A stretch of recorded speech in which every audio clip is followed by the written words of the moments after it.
الرحيم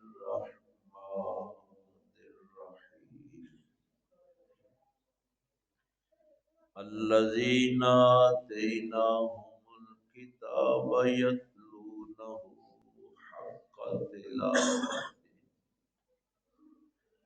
أولئك يؤمنون به ومن يكفر به فأولئك هم الخاسرون آمنت بالله صدق الله العظيم وصدق رسوله النبي الأمي الكريم ونحن على ذلك من الشاهدين والشاكرين والحمد لله رب العالمين.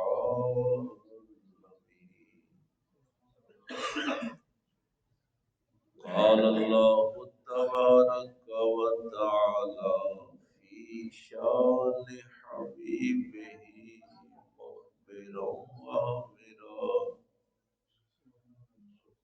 إن الله وملائكته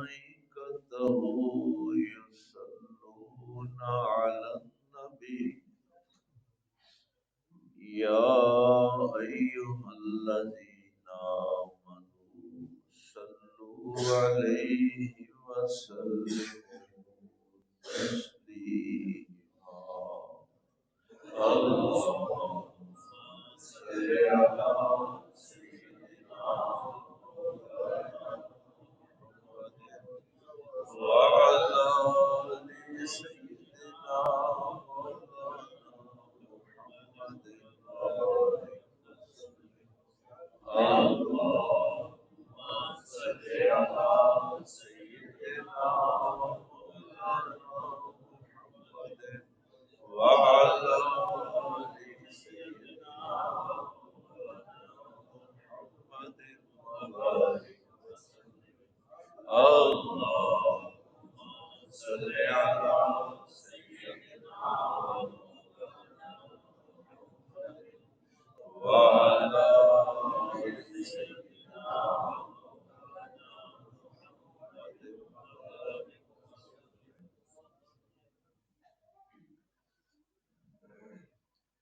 اللہ رب العزت کی حمد و ثنا کے بعد اور پاک پیغمبر صلی اللہ علیہ وآلہ وسلم کی بابرکت منزہ اور کریم ذات میں ہدیہ درود السلام پیش کرنے کے بعد نہایت واجب الاحترام حضرت علامہ محمد سعید احمد سعیدی صاحب، دیگر معزز علماء، سامعین، بزرگوں، دوستوں، عزیز بھائیوں، 1447 ہجری کا رمضان المبارک اللہ تعالیٰ نے ہمیں عطا فرمایا. یہ گھڑیاں تو اللہ ہمیں عطا کرتا رہتا ہے. رمضان کے دن اور راتیں ہمیں عطا ہوئی، لیکن اصل مسئلہ یہ ہے کہ ہم نے فائدہ کتنا اٹھایا. تو مسئلہ عطا کا نہیں ہے، مسئلہ حصول کا ہے کہ ہم حاصل کتنا کر سکیں. تو وہ مصرع پھر بار بار پتہ نہیں کیوں مجھے ریکال ہوتا رہتا ہے کہ ہم تو مائل بکرم ہیں کوئی سائل. یہ بدبختی ہوتی ہے، بدقسمتی اسی کہتے ہیں کہ اللہ تمہیں عطا کرنا چاہتا ہے اور تم حاصل نہیں کرنا چاہتے. تو یہ اللہ تعالیٰ کی خاص مہربانی ہے امت مسلمان پہ کہ ان کو بار بار یہ مواقع جو ہے وہ فراہم کیے جا رہے ہیں. یہ بات تو آپ کو ازبر ہے اور میں نے بار بار آپ کے سامنے رکھی ہوئی ہے کہ رمضان المبارک کی جو عزت اور احترام ہے وہ صرف ایک وجہ سے، شہر رمضان الذی انزل فیہ القرآن، یعنی رمضان وہ مہینہ ہے جس میں اللہ نے قرآن نازل کیا۔ بس اگر زیادہ میری باتیں نہ بھی ذہن میں رہیں تو ابتدا میں یہ سوچ لیں، اگر جگہ آگے نہیں ہے تو یہ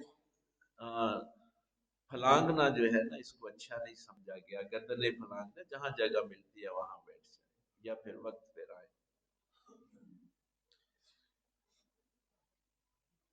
اگر آپ کا رمضان قرآن کے ساتھ گزرا ہے تو آپ نے اس کی رحمت پا لی، اور اگر رمضان قرآن کے ساتھ نہیں گزرا تو آپ نے کچھ حاصل نہیں۔ یعنی خالق جب کہہ رہا ہے کہ اس کی عزت صرف اس لیے ہے کہ ہم نے اس میں قرآن نازل کیا، بس اسی بات پہ آپ نے غور و فکر کرنا ہے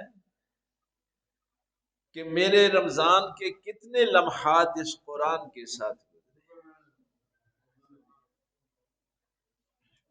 قرآن کریم فرقان حمید کے ساتھ محبت کا تعلق کہ میرے خالق کا کلام ہے، میرے اللہ نے مجھے یہ عطا فرمایا ہے، اور پھر اگلا جملہ ذہن میں رہے کہ قرآن ہم نے ثواب کے لیے نہیں اتارا، ہدی للناس، یہ انسانوں کو ہدایت دیتا۔ شہر رمضان الذی انزل فیہ القرآن ہدی للناس، یعنی یہ بھی پتا ہو کہ رمضان کی اہمیت قرآن کی وجہ سے ہے، اور قرآن کی اہمیت ہدایت کی وجہ سے، اس سے ہدایت ملتی ہے۔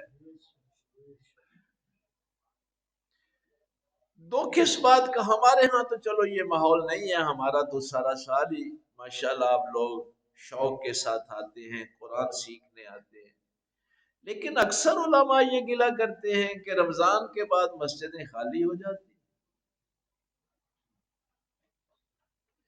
بھائی روزہ کس لیے رکھا تھا؟ تاکہ تقوی ملے۔ اچھا ایک بات میں ابتدا میں اور عرض کر دوں، قرآن کریم جب مخاطب کرتا ہے تو ظاہر ہے کبھی یا ایھا الناس کہتا ہے، انسانوں کو مخاطب کرتا ہے، کبھی یا ایھا الذین آمنوا کہتا ہے، ایمان والوں کو مخاطب کرتا ہے، کبھی یا بنی اسرائیل کہتا ہے، کبھی قوم موسیٰ کو، کبھی قوم لوط کو، کبھی قوم نوح کو، تو مختلف انداز ہیں۔ اگر کسی آیت میں یا ایھا الذین آمنوا آئے، ایمان والوں کو اللہ مخاطب کرے، اور وہ آیت سن کے آپ کا دل وہ نصیحت قبول نہ کرے، یعنی آپ کے سامنے قرآن کی آیت پڑھی جائے کہ اللہ نے اس آیت میں ایمان والوں کو مخاطب کیا، ایمان والوں تم پہ روزے فرض کر دی گئے، چلو اسی آیت کو لے لیتے، اب اگر دل اس حکم کو قبول نہیں کرتا تو اس دل میں ایمان ہے ہی نہیں۔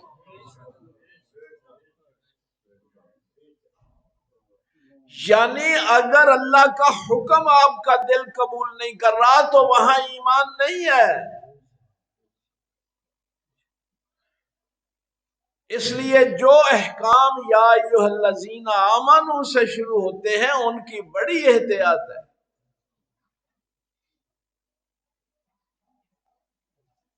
کیونکہ کامیابی جو ہے نا وہ قیامت والے دن ایمان والوں کے ساتھ مشروط ہے۔ شفاعت پیغمبر صلی اللہ علیہ وسلم ایمان کے ساتھ مشروط ہے، نبی پاک نے اس کی شفاعت نہیں کرنی، جو صاحب ایمان دنیا سے نہیں گیا، وہ جو آپ کو پتہ ہے نا کہ اتنا ثواب اتنا ثواب اتنا ثواب اور ایسے ہی جنت مل جائے گی، ہم قرآن کریم سے آپ کو وہ سبق نہیں دیتے، نہ اس قرآن میں وہ سبق ہیں کہ آپ اللہ تعالیٰ کی ساری زندگی نافرمانی بلکہ بغاوت کریں اور نبی پاک تمہاری شفاعت کر دیں گے۔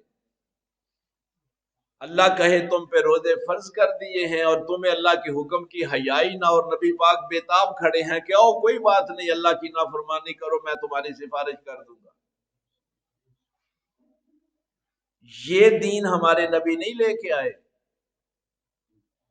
بلکہ قرآن کریم کی یہ آیت جو اکثر میں آپ سے اکثر عرض کرتا ہوں، 19ویں سورہ فرقان کی، اللہ فرماتا ہے کہ شفاعت نہیں تمہیں ملے گی بلکہ شکایت کریں گے نبی پاک صلی اللہ علیہ وسلم۔ وقال الرسول یا رب ان قوم اتخذوا هذا القرآن مہجورا، اے اللہ کے پاک پیغمبر صلی اللہ علیہ وسلم کہیں گے مولا کریم یہ قوم جس نے میرے بعد قرآن کو بھلا دیا تھا، قرآن سے تعلق توڑ لیا تھا، قرآن کو چھوڑ دیا تھا، تو جس بندے کی زندگی قرآن کے ساتھ نہیں گزر رہی اس کو شفاعت پیغمبر نہیں ملے گی۔ اس لیے کوئی مولوی پیر آپ کو اور قسم کی باتیں سناتا ہے تو جھوٹ بولتا ہے۔ اب ایک سوال میں آپ کے سامنے رکھوں کہ نبی پاک صلی اللہ علیہ وسلم، یہ 19واں پارہ کھولیں گے نا تو پہلے صفحے پہ یہ آیت آ جائے گی، اس کو جا کے آپ نے خود بھی پڑھنا ہے، غور و فکر کرنا ہے۔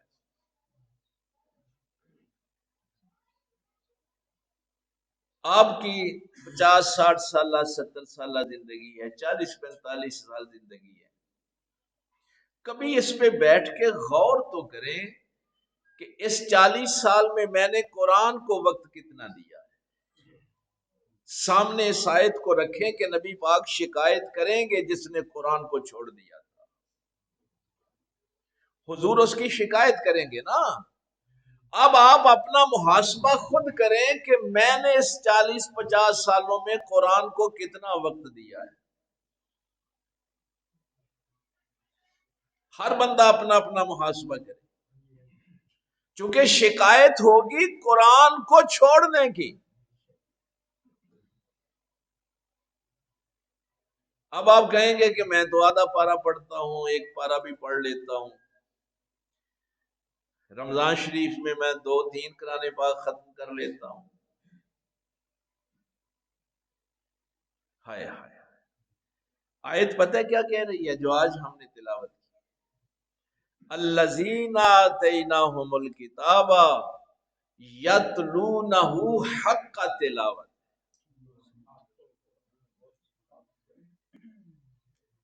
اللہ فرما رہا ہے کہ جن لوگوں کو یہ کتاب عطا ہوئی، ہم نے دی ہے کتاب، یتلونہ،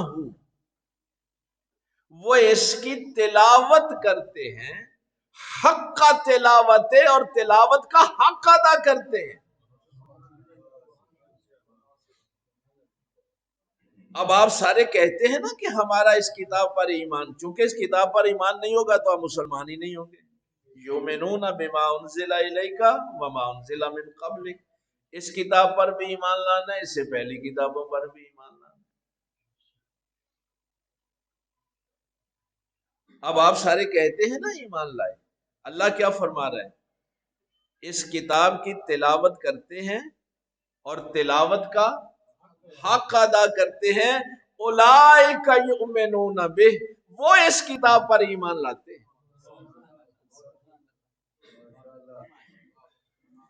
اللہ کے نزدیک اس کتاب پر وہ ایمان لایا ہے جس نے اس کتاب کی تلاوت کا حق ادا کیا۔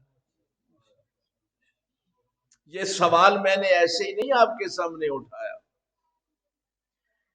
یہ 30 روزے رکھ کے، 30 دن تلاوت کر کے، تراویحاں پڑھ کے جب چاند رات کو سارا تقوی برباد ہو جاتا ہے، مردوں کا بھی اور عورتوں کا بھی، اس کی وجہ کیا ہے کہ رمضان قرآن کے ساتھ نہیں گزرتا۔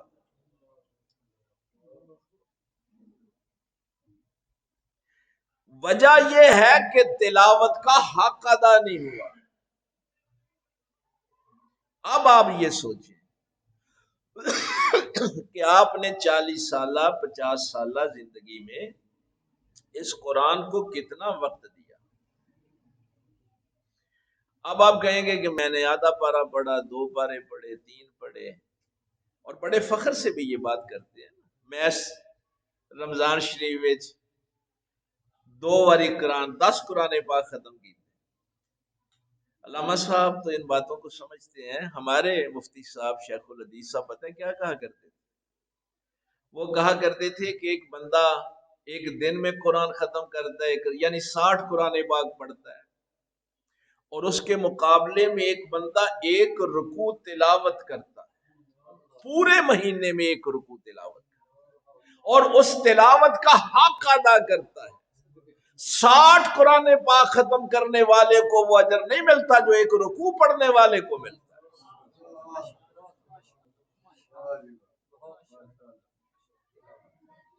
تقویٰ آپ کو ہر رمضان میں کیوں نہیں ملتا؟ اس لیے نہیں ملتا کہ رمضان قرآن کے ساتھ نہیں گزرتا۔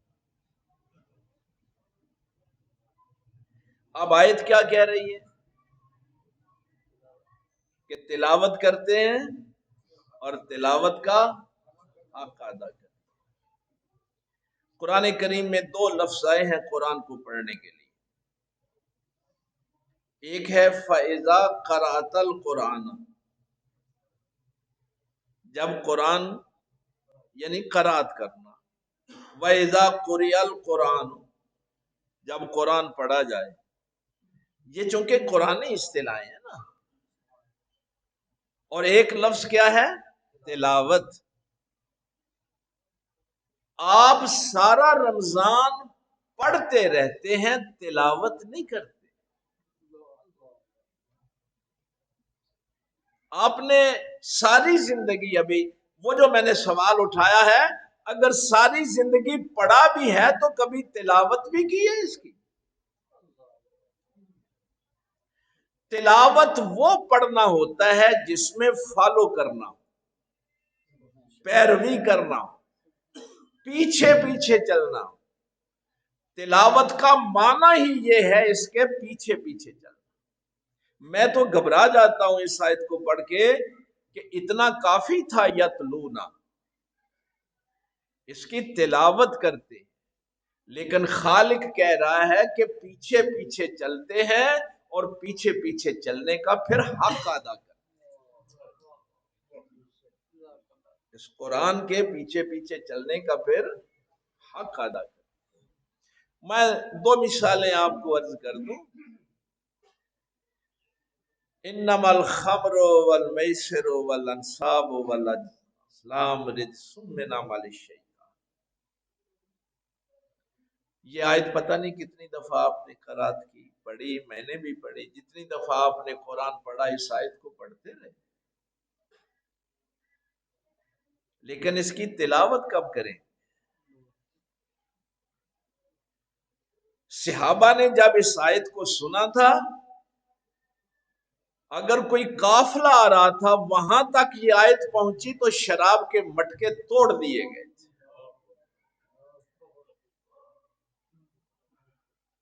مدینہ شریف میں گھروں میں شراب کے مٹکے اتنے توڑے گئے کہ گلیوں میں سیلاب آ گیا۔ جس نے ایسے گلاس اور پیالہ پینے کے لیے پکڑا تھا وہ نیچے پھینک دیا۔ یہ ہے اس کی تلاوت۔ یہ نہیں کہ قرآن میں پڑھتے رہنا کہ شراب حرام ہے۔ تلاوت کب کریں گے؟ منڈے دا بیاہ ہے بھائی، شراب دے ہونی چاہیے، خوشی کا موقع ہے۔ کیا تمہاری خوشیاں صرف اللہ کی نافرمانی میں پوری ہوتی؟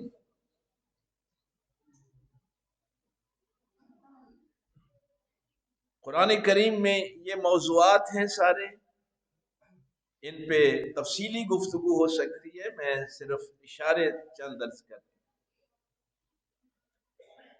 تین بڑے گناہ جن پہ قرآن فوکس کرتا ہے، اللہ کی بغاوت جن میں ہے. ایک شرک ہے، ظاہر ہے، اور دوسرا قتل ہے، ناحق قتل کرنا، اور تیسرا بدکاری ہے.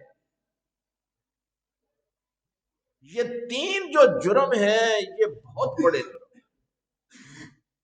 کہ ایک انسان کو قتل کیا تو اللہ نے فرمایا ایسا ہی کر دیا جیسے تو نے پورے انسانیت کو قتل کیا. اور نبی پاک صلی اللہ علیہ وسلم نے فرمایا کہ اگر تم کسی کافر کو بھی ناحق قتل کرو تو اس کافر کی طرف سے قیامت والے دن پھر میں درخواست لے کے اللہ کی بارگاہ میں جاؤں. یہ اتنا بڑا جرم ہے، کسی کو ناحق قتل کرنا، کسی کے قتل کی سازش کرنا، سوچنا اس کے بعد. اسی طرح بدکاری، ولا تقربوا الزنا، اللہ فرماتا ہے زنا کے بدکاری کے قریب بھی نہ جاؤ. عورتوں سے کہا کہ اپنی زینت کو ظاہر نہ کرو، یہ سورہ نور میں ساری تفصیل موجود ہے. میری آنکھ کب تلاوت کرے گی؟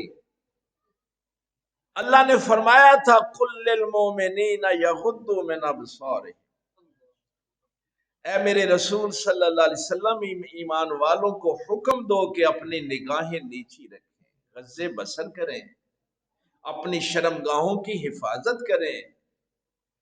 اور اسی طرح مومن عورتوں کو بھی حکم دیا قل للمؤمنات یغضضن من ابصارہن فضنا فروج. کتنی دفعہ آپ نے یہ آیت پڑھی، لیکن کب تلاوت کریں گے اس آیت کی؟ کب میں بازار میں باہر نکلوں گا، کوئی غیر محرم عورت میرے سامنے آئے گی تو میں اپنی آنکھ سے خیانت نہیں کروں گا، نگاہ نیچے کر لوں گا. کب وقت آئے گا اس قرآن کی تلاوت کا؟ یہ جو علامہ اقبال کا آپ شعر پڑھتے رہتے ہیں یہ ایسی نہیں ہے. وہ معزز تھے زمانے میں مسلمان ہو کر، اور تم خار ہوئے تارک قرآن ہو. اللہ نے تو دو ٹوک بات فرما دی ہے کہ یہ کتاب ہدایت ہے. تم اگر اس کو ثواب کی نیت سے پڑھ رہے ہو تو تمہاری اور اللہ کی رائے نہیں ملتی، تمہیں قرآن سے ہدایت کیسے ملے؟ بھائی اللہ کہتا ہے یہ کتاب ہدایت ہے، اللہ کہتا ہے نگاہیں نیچی کر لو، اللہ کہتا ہے شراب کو چھوڑ دو، اللہ فرماتا ہے حسد نہ کرو، اللہ فرماتا ہے غیبت نہ کرو. کیا فرمایا تھا میرے پاک پیغمبر صلی اللہ علیہ وسلم نے؟ یہ کوئی فارمیلٹی اور رسم نہیں ہے. اگر تم نے روزہ رکھ کے جھوٹ بولنا نہیں چھوڑا تو اللہ کو تمہارے بھوکا پیاسا رہنے کی کوئی ضرورت نہیں. اللہ کو کیا حاصل ہوگا تم بھوکے پیاسے رہو؟ اس سے مجھے اپنے بزرگوں کی ایک بات یاد آ گئی. ظاہر ہے بھوک میں بھی انسان تکلیف اٹھاتا ہے، پیاس میں بھی ایک تکلیف اٹھاتا ہے، اور پھر یہ سارے بدن کا روزہ، آنکھ کا روزہ، آنکھ خیانت نہ کرے، زبان کا روزہ، کانوں کا روزہ. اگر آپ سے کوئی جگڑنے لگے تو اسے کہنا بس بھائی میں روزے سے ہوں، میں نے نہیں جگڑنا. نبی پاک صلی اللہ علیہ وسلم کے احکامات سنا رہا ہوں، جلدی جلدی سمیٹ کے ساری چیز.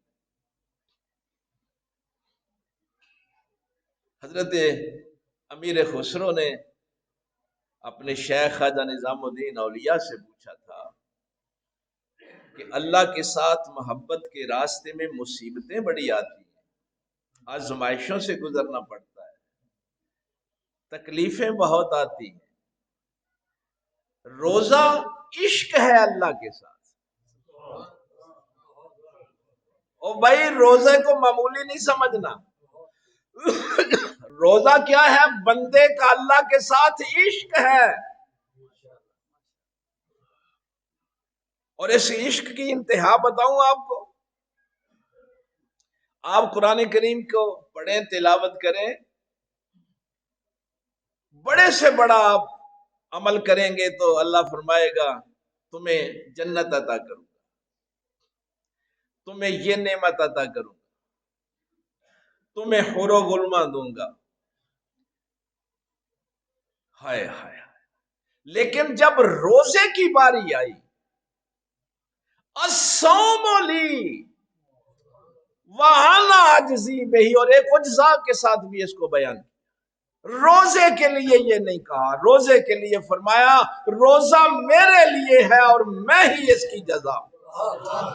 نعرہ تکبیر، اللہ اکبر، نعرہ رسالت، نعرہ رسالت، نعرہ حیدری، عظمت قرآن، علماء اہل سنت. عشق ہے، عشق روزہ، اس کی محبت میں آنکھ نیچے ہو جائے میں روزے سے، زبان خاموش ہو جائے اس کے لیے میں روزے سے، ہاتھ ظلم کے لیے نہ اٹھے میں روزے سے، دل میں کسی کے لیے برا خیال نہ آئے، سازش نہ کرے میں روزے سے. تو حضرت امیر خسرو نے جب کہا کہ حضور یہ محبت کے راستے میں آزمائشیں اتنی کیوں آتی ہیں، سرکار نے فرمایا اس لیے کہ کوئی کم ظرف اللہ سے عشق کا دعوی نہ کرے،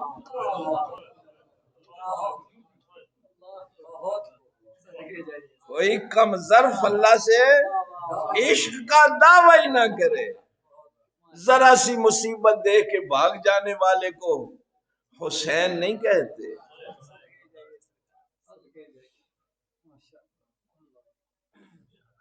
یہ جو بات میں اپنے بزرگوں کی عرض کرنے لگا تھا، راستہ جتنا جی چاہے خوبصورت، بھئی آپ کو یہ راستہ بڑا خوبصورت لگتا ہے نا، آسائشیں ہیں، آرام ہے، اچھا منصب ہے، دولت ہے. اچھا مصیبت یہ ہے نا کہ وہ جہالت کی وجہ سے ہم لفظوں کو بھی پورا نہیں سمجھ پاتے نا. جب ہم رزق کی بات کرتے ہیں تو ہمارے ذہن میں دولت آ جاتی ہے، گاڑی آ جاتی ہے، مکان آ جاتا ہے. رزق کو جو فہرست ہے نا، رزق کی فہرست میں جو سب سے گھٹیا رزق ہے اس کو دولت کہتے ہیں. کبھی سوچا ہے اس بات پہ؟ میں نے جب رزق کے متعلق تحقیق کی تھی نا، چونکہ اللہ نے فرمایا وَمِمَّا رَزَقْنَاهُمْ يُنْفِقُونَ، اللہ نے جو تمہیں رزق دیا ہے نا اس میں سے خرچ کرو. تو جو گھٹیا ترین سب سے گھٹیا رزق ہے وہ دولت ہے، اور اس فہرست میں جو سب سے اعلیٰ رزق ہے وہ اللہ کی رضا ہے.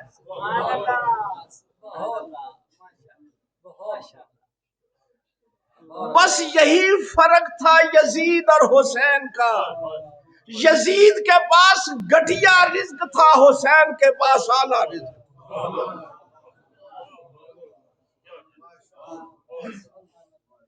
تم گھٹیا رزق کی وجہ سے اس کی رضا کا رزق چھوڑ دو گے. علم اللہ کے نزدیک علم رزق ہے، اور یہ پتہ کتنا بڑا رزق ہے کہ پاک پیغمبر صلی اللہ علیہ وسلم پہ جب نعمتیں تمام کر دی، وَأَتْمَمْتُ عَلَيْكُمْ نِعْمَتِي، تو اللہ کے محبوب جب بھی اللہ سے مانگتے ہیں رب زدنی علما کی دعا کریں. کیا کہا تھا؟ مجھے اتنے اونٹ اتنی بلڈنگیں دے دے، لیکن پتہ نہیں ہے نا آپ کی صحت آپ کی دولت سے بڑا رزق ہے. تندرستی جو ہے نا، یہ اگر میں پوری فہرست اس پہ 9-10 جمعے پھر لگ جائیں گے. حکمت کی بات عقل کا رزق ہے، اور بھائی آپ کی عقل کو بھی تو رزق چاہیے نا. نیک اولاد دولت سے اور صحت سے بھی بڑا رزق ہے.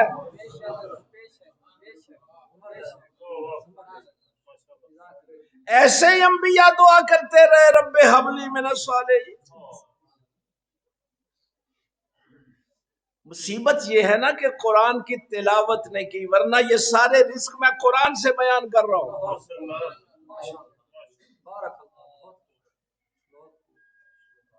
یہ چھوٹے چھوٹے رزق کے پیچھے بڑے رزق اگنور تو نہ کرو، نظر انداز نہ کرو.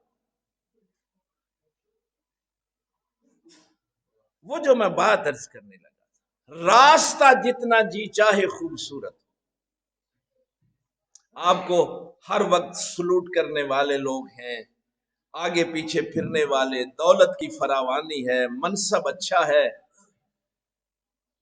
لیکن اگر اس کی منزل جہنم ہے تو کبھی اس راستے کا انتخاب نہ کرنا. راستہ کٹھن ہو، دشوار گزار ہو، کانٹوں سے بھرا ہو، منزل اللہ کی رضا ہے تو اس راستے پہ ضرور چلنا. نعرہ تکبیر، نعرہ رسالت، نعرہ حیدری، حضور قبلہ عالم، آستانہ عالیہ ننگل شریف. تم ظاہری راستے کو دیکھ کے اپنی منزل کو بلا بیٹھے. یہ میں نے سارا خلاصہ بیان کیا ہے. اہدنا الصراط المستقیم صراط الذین انعمت علیہم.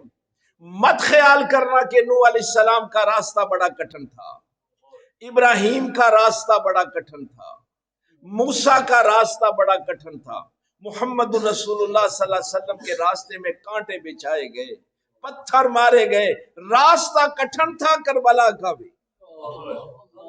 لیکن اللہ کہتا ہے کبھی اس بات کو نہ بھولنا، صراط الذین انعمت علیہم، ان کٹھن راستوں پہ چلنا، اس لیے کہ منزل اللہ ہے. غیر المغضوب علیہم ولا الضالین. قارون کے راستے میں دنیا کی آسائشیں تو ہیں، فرعون کے راستے پہ بھی ہیں، یزید کے راستے پہ بھی ہیں، لیکن منزل جہنم ہے.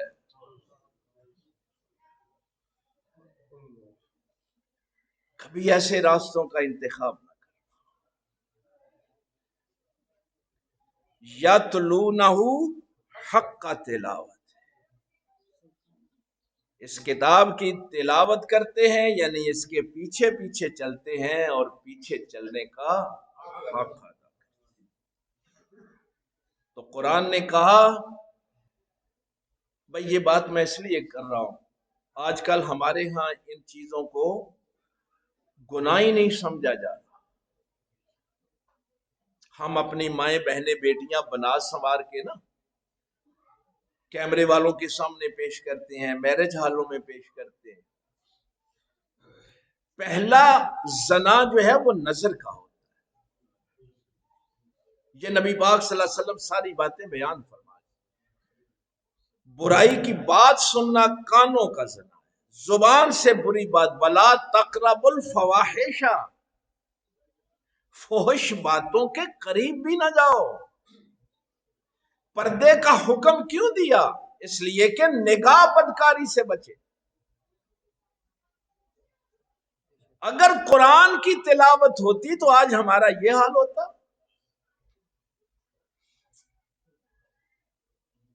تلاوت نہیں کی ہم نے، نہ ہماری ماؤں بہنوں بیٹیوں نے کی. ام خلاد رضی اللہ تعالی عنہا، جوان بیٹا شہید ہو گیا، سرکار کی بارگاہ میں آئیں، بڑے اعتماد کے ساتھ، کانفیڈنس کے ساتھ گفتگو کر رہی ہیں. بڑی وجاہت تھی ان کی.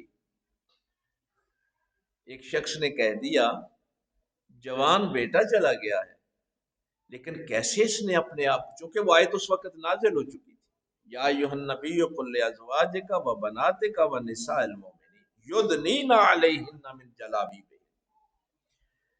کہ اے نبی صلی اللہ علیہ وسلم اپنی بیویوں کو، بیٹیوں کو اور عام عورتوں کو حکم دو مسلمانوں کی کہ جب یہ گھروں سے باہر نکلیں تو اپنی اوڑھنیوں سے اپنے آپ کو ڈھانپ لیں۔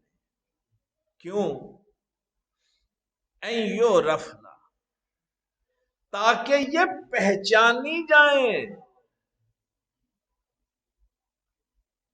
میں باہر نکلوں تو پہچانا جاؤں کسی نبی کا امتی ہوں۔ میری ماں، بہن، بیٹی باہر نکلے تو پہچانی جائے کسی رسول کی غلام ہے۔ سیدہ فاطمہ تو زہرا کے نقش قدم پہ چلنے والی، جس فاطمہ نے اپنے جنازے کے لیے حکم دیا تھا، ایک تو رات کو اٹھانا اور دوسرا اس کے اوپر پھر یہ جو پہلی دفعہ ہوا تھا مدینے میں، ہاں یہ بھی بھائی پہلی دفعہ ہوا تھا، اور یہ اہتمام کس نے کیا تھا؟ حضرت ابوبکر صدیق رضی اللہ تعالیٰ عنہ کی زوجہ محترمہ حضرت اسماء بنت امیس نے، یعنی حضرت فاطمہ کی تجہیز و تکفین کس نے کی تھی؟ حضرت اسماء بنت امیس نے کی تھی، حضرت ابوبکر صدیق کی بیوی نے کی تھی۔ یہ باتیں یاد رکھا کرو، یہ جو لوگ آپ کو حضرت ابوبکر حضرت علی کی لڑائیاں بتاتے ہیں نا، سیدہ فاطمہ نے پوچھا تھا کہ میرا جنازہ ایسے چادر کے ساتھ نہیں، اس کو چھپا کر، چونکہ آپ حبشہ سے تعلق رکھتی تھی، مدینے میں اور مکے میں تو یہ رواج ہی نہیں تھا۔ انہوں نے یہ بتایا کہ حبشہ میں ہمارے ہاں یہ رواج ہے کہ 4 لکڑیاں چاروں پایوں کے ساتھ باندھ کے اس کے اوپر کپڑا ڈال لیتے، تو یہ جنازے کا اہتمام سیدۃ النساء فاطمہ الزہرا کا حضرت اسماء بنت امیس نے کروایا، اور کیا فرمایا تھا خاتون جنت نے، سیدہ فاطمہ الزہرا نے، میرے جنازے پر بھی کسی کی نظر نہ پڑے۔ قرآن کی تلاوت سمجھے، ان کے گھر میں چونکہ قرآن نازل ہوا تھا نا، ان کو پتا تھا قرآن کی تلاوت کیا ہے، تو اپنی ماؤں، بہنوں، بیٹیوں کو بھی جا کے بتایا کرو کہ جنت کی سرداری سیدہ فاطمہ الزہرا کے پاس ہے، ان سٹیج ڈراموں والی کنجریوں کے پاس نہیں ہے جن کے مطابق تم زندگی گزار رہی، ان کے پاس نہیں ہے۔ خدا کے لیے یہ بات اس لیے کر رہا ہوں کہ سرکار نے فرمایا پہلے نگاہ زنا کرتی ہے، اس لیے حکم دے دیا۔ تو ام خلاد کے متعلق کہا گیا دیکھو کیسی عورت ہے، جوان بیٹا چلا گیا اور اب بھی پردے کی فکر ہے۔ بھائی جوان بیٹا چلا جائے تو ظاہر ہے ماؤں کو اپنی ہوش نہیں رہتی، ایسے ہی کپڑے کی بھی ہوش نہیں رہتی، عربوں کا رواج بھی ایسا تھا۔ حضرت ام خلاد کے کانوں میں یہ آواز پڑی کہ جوان بیٹا گیا ہے اور کیسے اس نے چادر کے ساتھ اپنے آپ کو لپیٹا ہوا ہے، کوئی منہ سے ایسی بات نہیں کی جس سے اللہ ناراض ہو جائے۔ سیدہ ام خلاد کا تاریخی جملہ، سرکار کی بارگاہ میں بیٹھنے والی ہے نا، آپ نے فرمایا میں نے بیٹا کھویا ہے، کوئی شرم و حیا تو نہیں کھو دی؟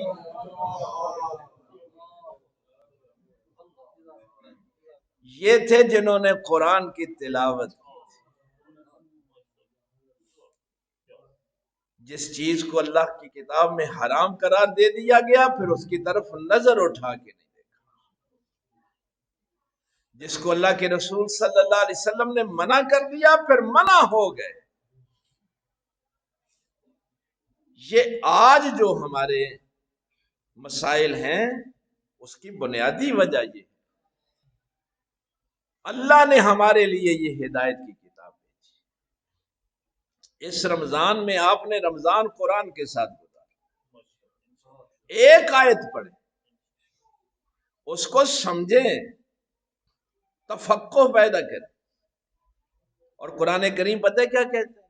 بھائی اللہ کے انوار و تجلیات کہاں آتے ہیں؟ دل پہ آتے ہیں نا، اور خدا کا نور دل میں آتا ہے، اور قرآن کہہ رہا ہے افلا یتدبرون القرآن ام علی قلوب اقفالها، جو اس قرآن پہ تدبر نہیں کرتے ان کے دلوں پہ تو تالے لگے ہوئے ہیں. جس کے دل پہ ہی تالا لگا ہو وہاں اللہ کے انوار و تجلیات کیسے؟ ایک آیت پڑھے، 2 آیات پڑھے، 10 پڑھے، ان کی فقہ پیدا کریں، ان کی سمجھ حاصل کریں. آج میں نے صرف یہ 3 جملے آپ سے کہنے. قرآن پڑھنا ہے سمجھنے کے لیے. یہ ظلم ہم نے اور کسی کتاب کے ساتھ نہیں کیا، صرف اسی کتاب کے ساتھ کیا. میرا بچہ جو پریپ میں نرسری میں پڑھتا ہے نا، وہ آ کے مجھے بتائے نا کہ آج میں نے بی سے بال پڑھا، تو میں اس سے پوچھوں گا کہ بال کسے کہتے؟ وہ کہے گا بس بال کا مجھے نہیں پتا. تو جب تک وہ ہم گیند اس کو دکھا نہیں لیں گے، اس کو سمجھا نہیں لیں گے، ہمیں چین نہیں آئے گا. ایک نرسری کا قاعدہ بھی ہم سمجھتے ہیں کہ ہمارا بچہ سمجھ کر پڑھے، قانون کی کتاب سمجھ کے پڑھے، فزکس کے کانسیپٹ کلیئر ہوں، میتھ کے کانسیپٹ کلیئر ہوں. اور یہ ظلم اس کتاب کے ساتھ کہ بس ساری زندگی پڑھتے رہنا اور اس کی سمجھ حاصل کرنے کی کبھی کوشش ہی نہیں کی.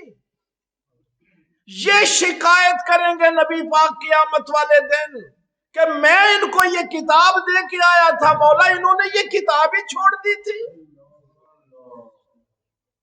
اور تمہیں یہ بتایا گیا ہے کہ نبی پاک بے چین ہے کہ آؤ تمہاری سفارش کروں. آج جب ہم کہتے ہیں کہ ہمارے پاس قرآن کی صورت میں بہترین قانون موجود ہے، بہترین آئین موجود ہے، تو کفار آگے سے سوال کرتے ہیں تو پھر اقوام عالم میں تم سب سے پیچھے کیوں ہو؟ یا تمہارا آئین ٹھیک نہیں ہے یا تم ٹھیک نہیں ہو. 2 ہی باتیں ہیں نا، یا تمہاری قانون کی کتاب ٹھیک نہیں ہے یا تم درست نہیں ہو. یہ کیسے ہو سکتا ہے کہ بہترین نظام حیات ہمارے پاس موجود؟ یہ میرے ذہن سے نام نکل رہا ہے، وہ بعد میں اس نے اپنا نام عبدالاحد رکھا تھا، میری گلر، آپ اس کو سرچ کر لیں، سائنسدان تھا. عیسائی اس کے پیچھے پیچھے پڑ گئے کہ بندہ بڑا انٹلیکچوئل ہے، چلو اس کو بائبل بتاتے ہیں. وہ بات تو لمبی وقت ہو گیا ہے، میں قرآن کی حقانیت آپ کو بتانے لگا. گوگل سے آپ اس کو سرچ کر لیں. کہنے لگے چھوڑ یار، تیرا دھیان قرآن کی طرف جا رہا ہے، یہ تو محمد صلی اللہ علیہ وسلم نے خود ہی لکھ لی تھی کتاب، یہ کوئی الہامی کتاب تو ہے نہیں، اللہ کی طرف سے نہیں آئی. اس میں کچھ پرانے قصے عیسیٰ کے ڈال دیے، کچھ ابراہیم کے، کچھ تورات کے، کچھ انجیل کے، اور اپنے ہاتھ سے لکھ کے لوگوں کو بتا دی. یہ کتاب اصلی الہامی نہیں ہے، الہامی کتاب تو بائبل ہے، تورات ہے، اس کو پڑھا کرو. آج بھی الہاد کا ظاہر ہے، ہمارے بچوں کو الہاد کے پیچھے لگایا جا رہا ہے. لیکن وہ جو جملہ میں نے کہا، اللہ فرماتا ہے کہ تمہارے اندر ہم نے نشانیاں رکھی. اس نے کہا ٹھیک ہے، تمہاری بات بھی ٹھیک ہے، تھا بھی وہ مشنری کا بندہ، لیکن فیصلہ کیا کہ میں غیر جانبدار ہو کے اس کتاب کو پڑھوں گا، عیسائی بن کے نہیں پڑھوں، مسلمان بن کے نہیں پڑھوں، ایک عام انسان بن کے اس کتاب کو پڑھوں. بعد میں اس نے اپنا نام عبدالاحد رکھا تھا. اس نے بتایا ان عیسائی پادریوں سے کیا کہا، اس نے کہا یہ محمد کے ہاتھ کی لکھی کتاب نہیں، یہ الہامی کتاب ہے، اللہ کی لکھی ہوئی کتاب ہے. انہوں نے کہا وہ کیسے؟ اس نے کہا میں نے پہلے سورہ سے آخری سورہ تک پڑھا ہے، نہ خدیجہ کے نام کی کوئی صورت ہے، نہ آمنہ کے نام کی کوئی صورت ہے. اگر محمد لکھتے تو اپنی ماں کے نام کا سورہ لکھتے، خدیجہ نے بڑی قربانی دی تھی، خدیجہ کے نام کا سورہ لکھتے. اس میں سورہ آیا ہے تو مریم کے نام کا آیا.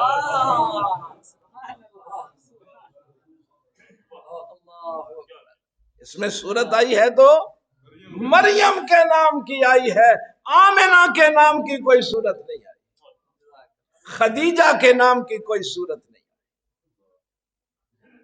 اور اس کو جب بھی میں پڑھتا ہوں اس کے اندر ایک اتھارٹی ہے، ایک حاکم کا تصور ہے، اور محمد الرسول اللہ صلی اللہ علیہ وسلم کو ان کی احادیث جب پڑھتا ہوں تو اس میں عاجزی اور انکساری پاتا ہوں۔ تو غیر جانبدار ہو کے تو جو بھی کوئی اس کتاب کو پڑھے گا وہ کہے گا کہ یہ خالق کا کلام۔ نبی پاک نے اپنی تبلیغ کے لیے بھی یہی کتاب استعمال کی۔ آپ ویسے اس مسجد والے خوش قسمت ہیں، علامہ صاحب سے، ناگرہ صاحب سے بھی کہوں گا استفادہ کیا کریں۔ یہ نہیں ہے کہ عشاء کے بعد وہ بیٹھے قرآن سکھانے کے لیے اور آپ اٹھ کے چلے جائیں ہیں۔ آپ سے پوچھ گچھ ہوگی قیامت والے دن کہ آپ کو موقع ملا تھا اور آپ نے قرآن کو کیوں نہیں سیکھا۔ تو یہ قرآن، یہ رمضان آپ نے قرآن کے ساتھ گزارا۔ اللہ تعالیٰ عمل کی توفیق دے۔